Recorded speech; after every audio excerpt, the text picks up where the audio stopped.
Good morning students. सो बेटा ਆਪਾਂ last video ਦੇ ਵਿੱਚ ਜਿਹੜਾ ਹੈ ਉਹ ਯੂਜ਼ਫੁਲਨੈਸ ਆਫ ਇੰਡੈਕਸ ਨੰਬਰ ਕੀਤਾ ਸੀ। So now we have limitations of index number ਕਿ ਇੰਡੈਕਸ ਨੰਬਰ ਦੀਆਂ ਸਾਨੂੰ ਲਿਮਿਟੇਸ਼ਨਸ ਉਹਦੀਆਂ ਕੀ ਕਮੀਆਂ ਨੇ ਜਿਹੜੀਆਂ ਸਾਨੂੰ ਇੰਡੈਕਸ ਨੰਬਰ ਦੇ ਵਿੱਚ ਬੀਅਰ ਕਰਨੀਆਂ ਪੈਂਦੀਆਂ ਨੇ। सो फस्ट है index number measure relative changes in different phenomena. जोड़ा इंडैक्स नंबर है वो रैलेटिव फिनोमिना नूं जिहड़ा है वो मैजर करता है। रैलेटिव हुंदा है comparison. They do not always hold 100% true. Index number ने जिहड़े उन्हां दीयां वैल्यूज ने वो एक एवरेज तक ही ट्रू हुंदियां ने। सैकेंड है अ गिवन टाइप ऑफ एक मिनट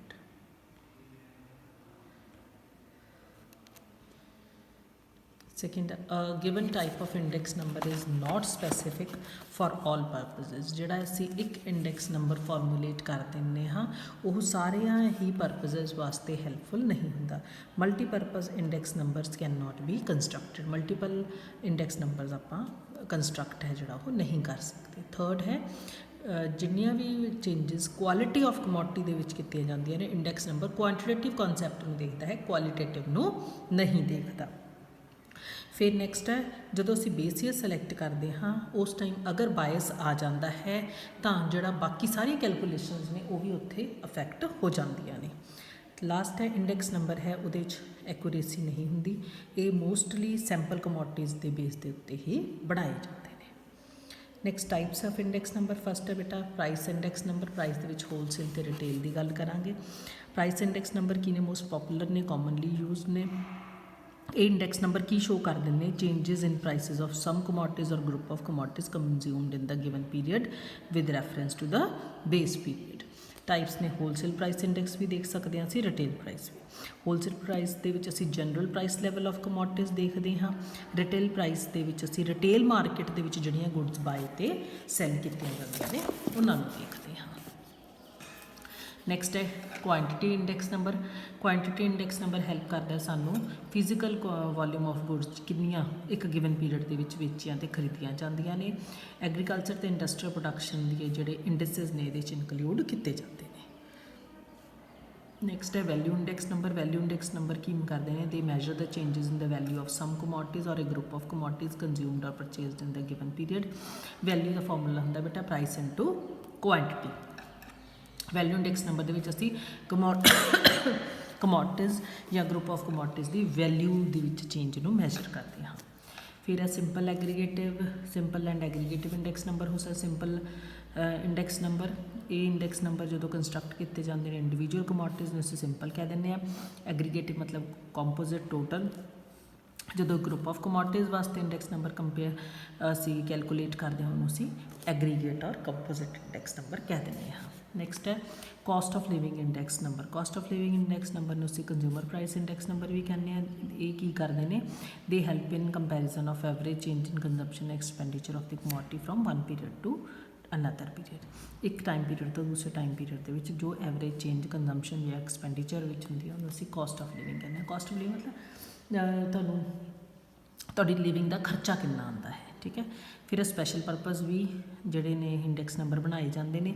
ये इंडैक्स नंबर की करते हैं they measure the average change as compare to the base period of any specific purpose. हुण बेसिक जो लॉन्ग क्वेश्चन बनता है दैट इज़ ऑन डिफिकल्टीज़ और problems in the construction of index number. Index number को बनाने लगे सानू की दिक्कत आ जाती है। फस्ट है परपज़ ऑफ इंडैक्स नंबर। जोड़ा इंडैक्स नंबर का परपज़ है वो अफैक्ट करता है असी किस वास्ते इंडैक्स नंबर बना रहे हैं। जो तो साडा ऑब्जैक्टिव है to study the impact of increased money supply on the consumers तो इंडैक्स नंबर है जोड़ा सानू किहड़ा बनाना पऊगा कंज्यूमर प्राइस इंडैक्स बनाना पऊगा। जे साडा कोई अदर ऑब्जैक्टिव है तो उहदे अकॉर्डिंगली असी वो बनावांगे। फिर उस तो बाद सानू ये भी पता होना चाहिए है कि असी होलसेल प्राइस इंडैक्स के चेंज देखनी चाहते हैं, रिटेल प्राइस के देखनी चाहते हैं। सानू दोनों के होलसेल और कंज्यूमर मीनस रिटेल प्राइस है ना, तो सानू दोनों चो पता होना चाहिए है कि असी किहड़ा इंडैक्स नंबर है जोड़ा वो फॉर्मूलेट करना है। Second selection of commodities. Selection of commodity मतलब जो कमोडिटीज़ असी लैनिया वो रिप्रजेंटेटिव होनी चाहिए, नॉर्मली कंज्यूम्ड कमोडिटीज़ होनी चाहिए ने, उन्होंने क्वालिटी स्टेबल होनी चाहिए है। रिजनेबल अमाउंट ऑफ कमोडिटीज़ असी लैनिया ने उत्थे मतलब है नहीं एक या दो नहीं रिजनेबल ਜਿੰਨਾ ਜਿਹੜੀਆਂ ਮਤਲਬ ਰੀਪ੍ਰੈਜ਼ੈਂਟੇਟਿਵ ਹੋਣ, ਓਨਲੀ ਪੋਪੂਲਰ ਵੈਰਾਈਟੀਜ਼ ਹੀ ਲੈਣੀਆਂ ਨੇ ਤੇ ਜਿਹੜੀਆਂ ਕਮੋਡਿਟੀਜ਼ ਲਵਾਂਗੇ ਉਹ ਅੱਗੇ ਗਰੁੱਪਸ ਤੇ ਸਬ ਗਰੁੱਪਸ ਦੇ ਵਿੱਚ ਜਿਹੜਾ ਹੈ ਡਿਵਾਈਡ ਹੋਣ ਵਾਲੀਆਂ ਹੋਣ। ਨੈਕਸਟ ਹੈ selection of the prices of the goods and services.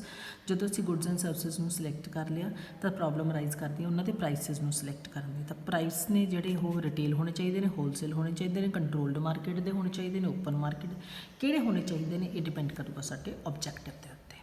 ਫਿਰ ਹੈ ਬੇਸ ਈਅਰ। ਬੇਸ ਈਅਰ ਮਤਲਬ ਰੈਫਰੈਂਸ ਈਅਰ, ਜਿਹਦੇ ਅਕੋਰਡਿੰਗਲੀ ਅਸੀਂ ਦੇਖਾਂਗੇ ਕਿ ਬੇਸ ਈਅਰ ਦੇ ਕੰਪੈਰੀਜ਼ਨ ਦੇ ਵਿੱਚ ਅੱਜ ਦੇ ਟਾਈਮ ਪੀਰੀਅਡ ਸਾਡੇ ਪ੍ਰਾਈਸ ਦੇ ਵਿੱਚ ਕੀ ਚੇਂਜ ਆਈ ਹੈ। So as for as possible base year ਹੈ ਜਿਹੜਾ ਉਹ ਇੱਕ ਨਾਰਮਲ ਈਅਰ ਹੋਣਾ ਚਾਹੀਦਾ ਹੈ। ਨਾਰਮਲ ਈਅਰ ਦਾ ਮਤਲਬ it should not be a war period, it should not be a ਕੋਈ ਉਹਦੇ 'ਚ ਵਾਰ ਜਾਂ ਇਹੋ ਜਿਹੀਆਂ ਚੀਜ਼ਾਂ ਨੇ ਜਿਹੜੀਆਂ ਉਹ ਨਾ ਆਈਆਂ ਹੋਣ, without much up and downs ਜਿਹੜਾ ਹੈ ਇਹ ਪੀਰੀਅਡ ਹੋਣਾ ਚਾਹੀਦਾ। ਅਦਰਵਾਈਜ਼ ਇੰਡੈਕਸ ਨੰਬਰ ਹੈ ਜਿਹੜਾ ਉਹ ਰੀਅਲ ਚੇਂਜ ਇਨ ਦਾ ਵੇਰੀਏਬਲ ਨੂੰ ਸ਼ੋ ਨਹੀਂ ਕਰੂਗਾ। ਨੈਕਸਟ ਹੈ to find out the average prices. Index number the calculation ਦੇ ਵਿੱਚ ਜਿਹੜੇ ਬੇਸ ਈਅਰ ਨੇ ਉਹਨਾਂ ਦੀ ਵੈਲਿਊ ਨੂੰ ਅਸੀਂ 100 ਮੰਨ ਕੇ ਚੱਲਦੇ ਹਾਂ ਤੇ other values of different years are to be related to be 100। So ਜੇ ਕਲੋਥ ਦਾ ਪ੍ਰਾਈਸ 5 ਰੁਪਏ ਪਰ ਮੀਟਰ ਹੈ ਬੇਸ ਈਅਰ ਦੇ ਵਿੱਚ ਤੇ ਕਰੰਟ ਈਅਰ ਦੇ ਵਿੱਚ ਉਹ ਸਾਨੂੰ 10 ਰੁਪਏ ਦਾ ਮਿਲਦਾ ਹੈ, ਇਟ ਮੀਨਸ ਕਿੰਨੇ ਦੀ ਚੇਂਜ ਆਈ ਹੈ 10.5 ਕ੍ਰੋਸ 100, ਮਤਲਬ 200% ਦੀ ਜਿਹੜੀ ਚੇਂਜ ਹੈ ਉਹ ਕਰੰਟ ਈਅਰ ਦੇ ਵਿੱਚ ਆਈ ਹੈ। ਨੈਕਸਟ ਹੈ ਪ੍ਰੋਬਲਮ ਆਫ ਵੇਟੇਜ, ਕਿ ਅਸੀਂ ਜਿਹੜੀ ਵੇਟੇਜ ਹੈ ਉਹ ਕਿੰਨੀ ਦੇਣੀ ਹੈ। ਵੇਟੇਜ ਦਾ ਮਤਲਬ ਹੈ ਕਿਹੜੀ ਚੀਜ਼ ਨੂੰ ਕਿੰਨੀ ਇੰਪੋਰਟੈਂਸ ਦੇਣੀ ਹੈ। ਹੁਣ ਜਿਵੇਂ ਕੰਜ਼ਿਊਮਰ ਪ੍ਰਾਈਸ ਇੰਡੈਕਸ ਨੰਬਰ ਦੇ ਵਿੱਚ ਅਸੀਂ ਉਹ ਕਮੋਡਿਟੀਜ਼ ਲੈਣੀਆਂ ਲਾਈਕ ਵੀਟ ਔਰ ਰਾਈਸ ਜਿਹੜੇ ਮੋਰ ਸਿਗਨੀਫਿਕੈਂਟ ਹੋਣਗੇ ਇਨ ਕੰਜ਼ਿਊਮਰਸ ਬਜਟ, ਉਹਨਾਂ ਨੂੰ ਹਾਇਰ ਵੇਟ ਦੇਣਾ ਹੈ ਬਾਕੀਆਂ ਦੇ ਕੰਪੈਰੀਜ਼ਨ ਦੇ ਵਿੱਚ। ਤਾਂ ਪ੍ਰੋਬਲਮ ਆਫ ਵੇਟੇਜ ਦਾ ਮਤਲਬ ਕਿਹੜੀ ਨੂੰ ਕਿੰਨੀ ਇੰਪੋਰਟੈਂਸ ਪ੍ਰੋਵਾਈਡ ਕਰਨੀ ਹੈ। Then selection of the average, ਜਦੋਂ ਵੀ ਅਸੀਂ ਐਵਰੇਜ ਵੈਲਿਊਜ਼ ਲੈਂਦੇ ਹਾਂ different kinds of averages may be used, geometric ਔਰ ਅਰਥਮੈਟਿਕ। ਚੁਆਇਸ ਹੈ ਜਿਹੜੀ ਉਹ ਸਾਡੇ ਆਬਜੈਕਟਿਵ ਦੇ ਉੱਤੇ ਡਿਪੈਂਡ ਕਰੂਗੀ। ਜਮੈਟ੍ਰਿਕ ਮੀਨ ਵੈਸੇ ਬੈਟਰ ਟਾਈਪ ਆਫ ਐਵਰੇਜ ਹੁੰਦਾ ਹੈ ਇਨ ਕੰਸਟਰਕਟਿੰਗ ਦਾ ਇੰਡੈਕਸ ਨੰਬਰਸ।